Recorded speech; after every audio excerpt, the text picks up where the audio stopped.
नाज़रीन अस्सलाम वालेकुम वरहमतुल्लाहि वबरकातुहू। कैसे मिजाज है आपके? आज मैं आपको बहुत अहम शायर साहिर लुधियानवी के बारे में वो मालूमात फराहम करूँगा जो शायद आप नहीं जानते हैं, जिसके बारे में आपने सुना ही नहीं है। और मैं बताऊँगा कि शायर किसके बहुत करीब थे, किससे जो है मानूस थे, और क्या उनके बारे में बहुत सारी ऐसी बातें जो है वो थीं जो शायद जो है वो लोगों को नहीं मालूम है। मैं शाहिर के बारे में आपको बताऊंगा वो सारी बातें। उससे मेरे वीडियो को आप देखते रहिए, मैं आपको उस तरफ ले चलूँगा। उससे पहले कि मैं शाहिर के बारे में आपको बता दूं कि शाहिर जो थे वो शहर के माने होते हैं जादू करने के। शाहिर जो थे वाकई में उनकी शायरी ने जादू कर दिया था लोगों के दिलों पर। और शायर की कोई भी गज़ल उठाकर आप देख लीजिए, मैं पल दो पल का शायर हूँ, पल दो पल मेरी कहानी है, पल दो पल मेरी हस्ती है, पल दो पल मेरी जवानी है। और जब देखिए कि कभी कभी मेरे दिल में ख्याल आता है, तू अब से पहले सितारों में बस रही थी कहीं, तुझे ज़मीन पे बुलाया गया है मेरे लिए। तो इस तरह की जो गज़लें हैं कि वो वाकई में जो है सुनने से ताल्लुक़ रखती हैं। शायर ने कहा था कि चंद कलियाँ निशात की चुनकर मुद्दतों महवे यास रहता हूँ, चंद कलियां निशात की चुनकर मुद्दतों महवे यास रहता हूँ, तेरा मिलना खुशी की बात लेकिन तुझसे मिलकर उदास रहता हूँ। तो ये जो है वो वाकई में लगता है कि हाँ कोई जो है वो बड़ा शायर है जो जिसके अफकार हम सुन रहे हैं, जिसके अशार हम सुन रहे हैं। शायर ने कहा था कि दुनिया ने तजर्बातो हवादिस की शक्ल में, दुनिया ने तजर्बातो हवादिस की शक्ल में जो कुछ मुझे दिया है वो लौटा रहा हूँ मैं। तो शाहिर का कोई भी शेर आप उठाकर देख लीजिए। साबिर दत्त थे, उन्होंने शाहिर नंबर निकाला था। मुंबई में रहते थे साबिर दत्त, उन्होंने जो है वो फन और शख्सियत नंबर निकाला था।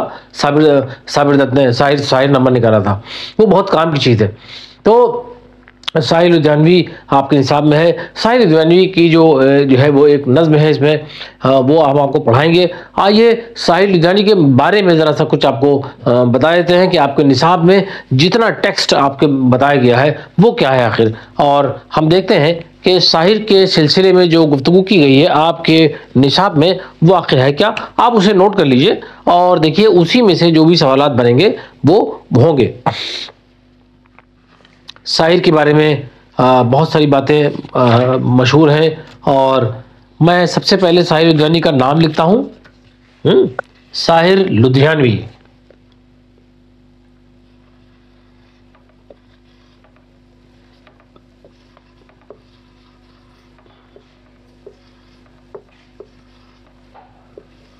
शाहिर लुधियानवी ये 1921 में पैदा हुए हैं और 1980 में इनका इंतकाल हो गया।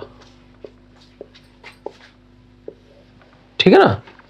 शाहिर का असल नाम अब्दुल हई था, मगर वो शाहिर लुधियानवी के नाम से मशहूर हुए। इनका नाम याद रखिएगा कि इनका नाम था अब्दुल हई। नाम क्या था देखिए,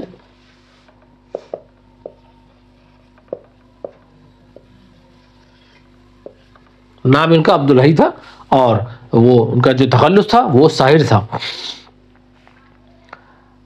शाहिर लुधियानवी के नाम से मशहूर हुए। 1921 में लुधियाना यानी पंजाब में पैदा हुए।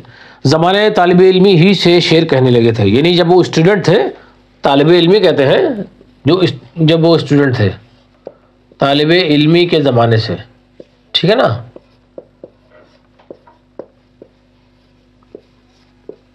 शेर गोई का आगाज़ किया।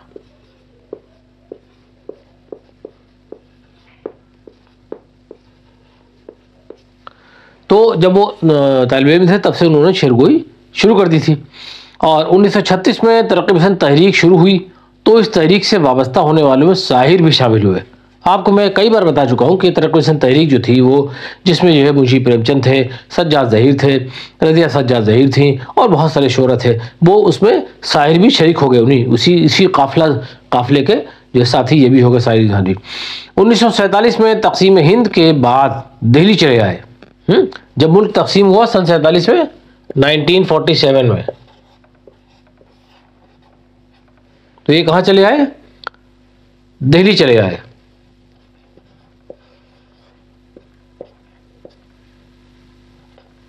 और फिर तलाश माश में मुंबई पहुंचे, जहां उन्होंने फिल्मों के लिए गीत लिखे। साहिर के गीत ही बहुत ज़्यादा चले हैं फिल्मों में।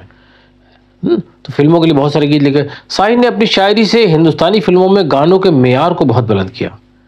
इन्होंने, इनके बारे में, साहिर लुधियानवी के बारे में मशहूर है कि साहिर ने कभी फिल्म इंडस्ट्री से समझौता नहीं किया, यानी अदब से समझौता नहीं किया।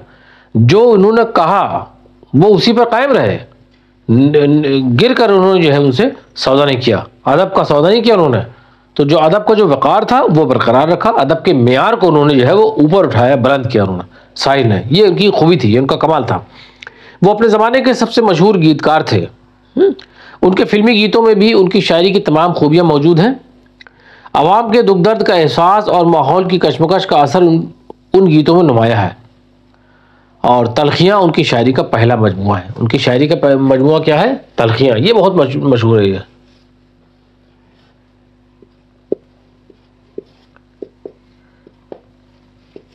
ये इनका शेरी मजमुआ है तलखियाँ।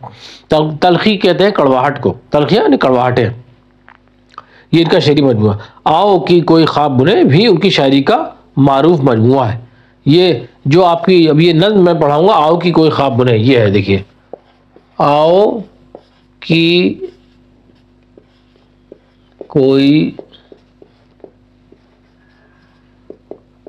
ख्वाब बुने, ये तो यहाँ आपके जो निसाब में दी ये नज़्म है, मगर इनका है वैसे शेरी मजमुआ। ये